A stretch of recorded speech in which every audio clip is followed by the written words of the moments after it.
విజయనగరం జిల్లా బొబ్బిలి నియోజకవర్గంలో తేదీ 24/12/2025 ముఖ్యమంత్రి సహాయ నిధి చెక్కులను పేదలకు అందజేసిన ఎమ్మెల్యే బేబీ నాయన బొబ్బిలి నియోజకవర్గ ప్రజలకు అన్ని సమయాలలో వారికి అండగా ఉంటూ వారి ఆరోగ్య సమస్యలు మరియు ఆర్థిక పరిస్థితులను బట్టి గౌరవ ముఖ్యమంత్రి గారి సహాయ నిధి నుండి 25 మంది లబ్ధిదారులకు 22,64,563 రూపాయలు ఆర్థిక సహాయం అందేలా కృషి చేసి సీఎం సహాయ నిధి చెక్కులను బేబీ నాయన ఈరోజు బొబ్బిలి కోటలో వారికి అందజేశారు.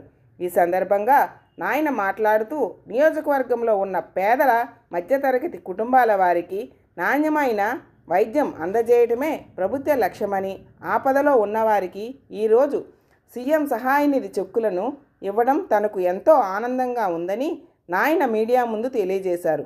ఇందులో తెలుగుదేశం నాయకులు, లబ్ధిదారులు పెద్ద సంఖ్యలో పాల్గొన్నారు. నారా చంద్రబాబు నాయుడు గారి నాయకత్వం